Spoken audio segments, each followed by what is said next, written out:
বিসমিল্লাহির রহমানির রহিম। প্রিয় শিক্ষার্থীরা, আমন্ত্রণ জানাচ্ছি। আমি আব্দুল আলিম। আজকের একটা উইদাউট ক্লুতে, সেটা হলো ময়মনসিংহ বোর্ড 2022 সালে এসেছিল, যেটা সিলেট বোর্ড 2016 সালে এসছে। যদি 22 সালে এটা কারেকশন হয়েছে, সো আমরা একটু ঘুরে আসতে পারি আমরা কি কি বলছি এখানে। Our liberation war is the greatest achievement. আমাদের অর্জনটা সাধারণত খুব ভালো হয় in our national life. It was dashed in 1971. It was achieved. এটা অর্জন হয়েছিল 1971 সালে। We had been dashed Pakistani rule for 25 years.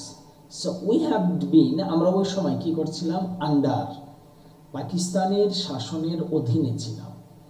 But the discrimination dash and the suppression.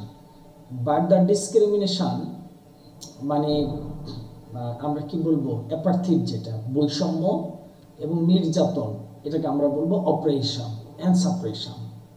নিপীড়ন এবং নির্যাতন of the West Pakistani rulers dash আস, আমাদের কি করলো, লেড আস, পরিচালিত করেছিল টু। এটা মনে রাখার উপায় হলো লেড টু হয় to wage the liberation war. Bangabandhu Sheikh Mujibur Rahman led the struggle for dash, led the struggle for liberation. তিনি কি করলেন, এই সংগ্রামকে মুক্তির জন্য অগ্রণী ভূমিকা পালন করলেন। Okay, but soon he was dash by Pakistani rulers, he was arrested, তাকে গ্রেপ্তার করা হয়। However people from all walks of life, সকল শ্রেণী পেশার মানুষ, took part in the war responding to the call and order of Bangabandhu. This war arrayed a great protest, একটা against all forms of wrong doing. এই যুদ্ধটা ছিল সকল ধরনের অন্যায়ের বিরুদ্ধের একটা প্রতিবাদ।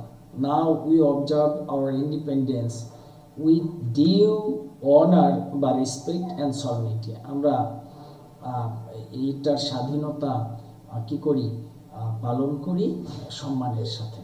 ওকে, এতটুকুই কাজ ছিল আজকের ময়মনসিংহ 2022 সালে এবং কুমিল্লা 2016 সালে। আল্লাহ হাফিজ।